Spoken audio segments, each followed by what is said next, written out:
good evening, this is optibotimus coming with another video review. And today we're going to be taking a look at the new Teenage Mutant Ninja Turtle Classic Collection of Rocksteady. The Turtles have a couple villains now to fight in Bebop and Rocksteady, as Playmates has elected to give us collectors these two characters as the Turtles villains to fight. Hopefully they don't stop with these guys and we do get a couple others like Shredder. I mean, it'd be nice to have a classic version of Shredder, seeing how he was their main bad guy. But basically from what I got from Playmates is they elected to do Bebop and Rocksteady because they haven't done a Bebop and Rocksteady in a long time. And that's also why they kind of went with a stylized look for them. Despite the fact that it says that it's inspired by the original TMNT animated series, there's not a lot of resemblance to their actual TMNT cartoon counterparts. Bebop wasn't all that bad. Rocksteady, you're seeing a lot more variations in how he looks. But for the packaging, you can see that you got the nice image of the Turtles around here on the bottom in their cartoon look. Come around here to the back, you got all the classic figures that are available currently, as well as some images of the Turtles fighting Bebop and Rocksteady. And Leo looks really weird. It's like his head's just floating down there. It's strange. You got a brief read up here that says the Teenage Mutant Ninja Turtles are back like never before in collector quality figures, featuring signature weapons and classic sewer-based covers, or sewer cover bases, and I'm dyslexic. These perfect old-school cartoon recreations will leave you screaming cowabunga. Perfect cartoon recreations?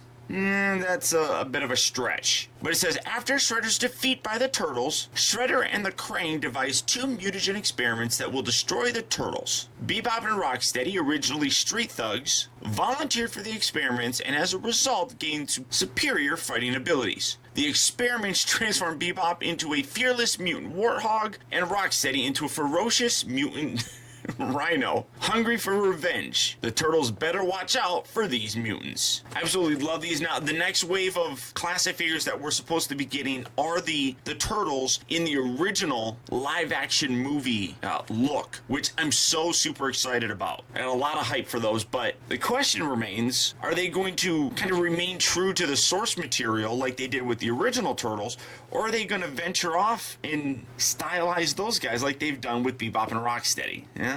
Only time will tell. But there you have the packaging for Rocksteady. Really nice. I do like it. Very collector-esque, I suppose. So without further ado, let's get him open and see how cool he actually is. Alright guys, so here we have Rocksteady open up and out of its packaging. And now this is the figure that I am really on the fence about. Again, much like Bebop, it's very cool to finally have a Rocksteady figure. I think it's absolutely terrific. But again, there's so much different between this and the cartoon look that it really drives me nuts. Now, Bebop wasn't all that bad, and I could actually handle that. This guy, though, is really different.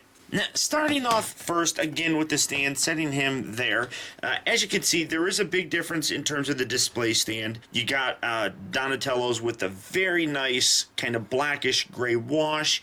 You got Rocksteady's, that's very plain and boring. It's annoying. I don't like it. I mean, there's, in my opinion, really no excuse, especially for this. I really can't imagine why they would choose to go from looking like this to looking like this. It's just ridiculously different, and I don't know how well this is coming across, but again, the actual plastic used on this looks a little bit darker of a coloring than this. Now, one could argue that it's nice to have the Turtles with a different looking display stand, giving the bad guys a little bit more of a different look, but when you set a standard like this and then you come out with this as a follow-up, you're going to naturally be let down. And he comes with several other accessories, which is, to me, kind of strange. I really don't necessarily understand why Rocksteady comes with this so much when Bebop just came with his gun. As you can see, Rocksteady comes with this really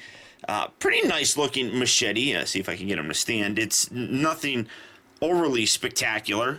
Zoomed in so that you can see that it is just a gray plastic. You got a little bit of a serration right there, but that's really it for his machete, I guess. And he also comes with this really nice rifle sort of thing, which, as you can see, it has these little prongs here in the front where you can like set it on the ground and do a sniper shot with it. Nice molded detail on here. I really do dig that. Very mechanical looking. I really appreciate that attention to detail. Again, it is the same, just same color plastic as the sword is, but there you have that. And one really nice touch is the original toy, and a few times in the actual cartoon you saw him with this like army helmet on. Now the really actually kind of cool thing is most of the time during the cartoon he didn't have this on, so what they did was made it actually removable. So for me, I personally like this look more than anything. I think it's better suited for him, again, mostly because I really like the actual cartoon look, I guess, more than anything. But then we come to the rest of the figure and how he looks, and it's really very disappointing. It really is. For me, Rocksteady was kind of this rotund, kind of chunky looking, goofy character.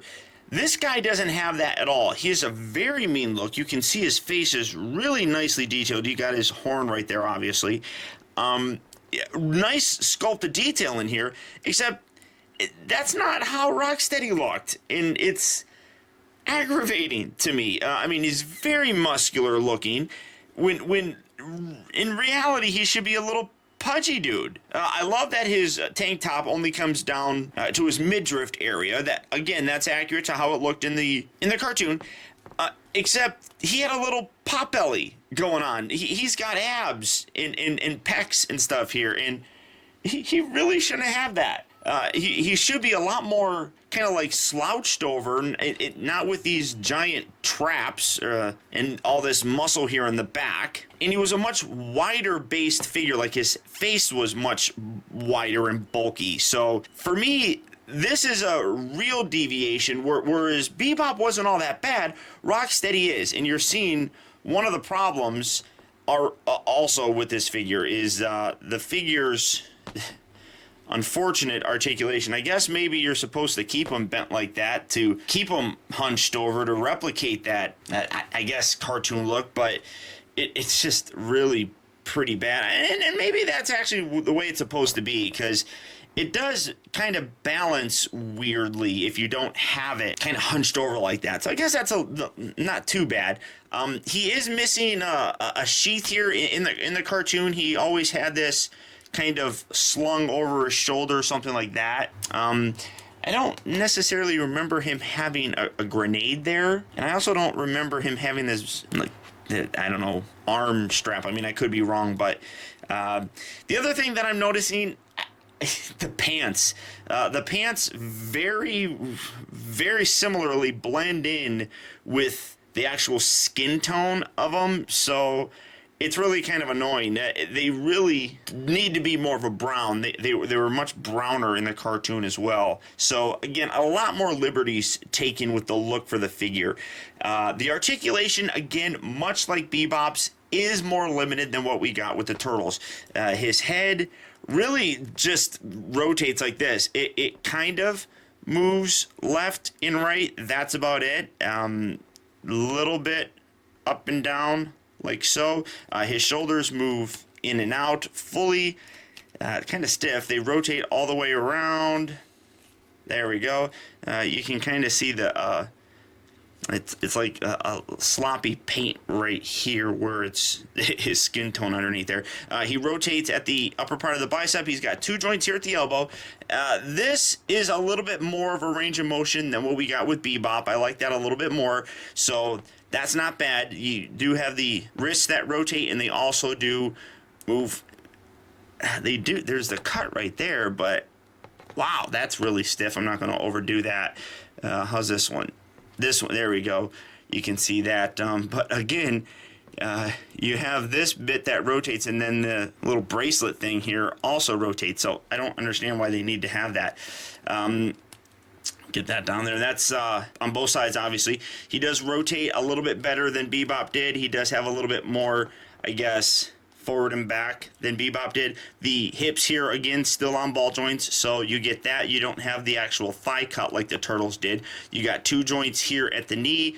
You got a boot cut right at the very top, but no ankle cut. And that really hurts the figure, in my opinion. It just makes him a lot more difficult to pose because you can't position those ankles. And here I'm trying to get him to stand pretty good. It's not easy to do, but for a comparison, here's Rocksteady, and here you have him next to my personal favorite, Donatello. And again, you're seeing that, especially with Rocksteady, the turtles are a little bit bigger. Now, the scale, again, does not bug me too terribly much because cartoon-wise, this is fairly accurate. The characters of Bebop and Rocksteady weren't overly big. That didn't come into existence until that that Teenage Mutant Ninja Turtle arcade game where they were just like, so again, you are looking at one of the complaints that a lot of people have, but I don't think it's necessarily a very valid one. I think they would maybe like them to be bigger, but it's not all that cartoon accurate to have a bigger version of them when compared to the Turtles. And then for one final comparison, here you have them next to Bebop. And these guys look great together.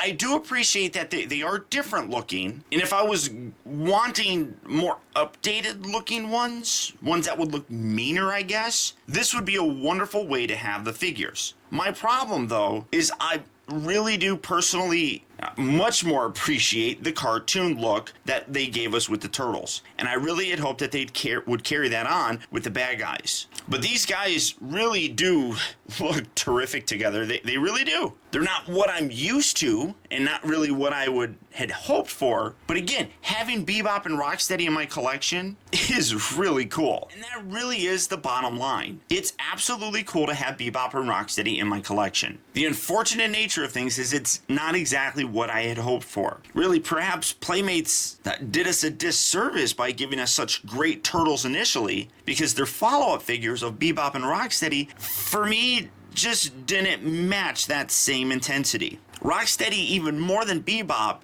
I think deviates from his original look more than I would like. And that really does disappoint me. That being said, I still will recommend these figures all day long because, as I said, they are Bebop and Rocksteady. I just really hope that if these sell well and they go and do Shredder, Splinter in April, hopefully, that their creative, dramatic license or whatever in playing around with the look of the figures, I hope that goes away. And I really hope that they go back to that same level of articulation that the Turtles had. At least give us ankle cuts. What is the point of having all this extra jointing in the knees if you can't even bend the ankle? I mean, that's just pointless to me.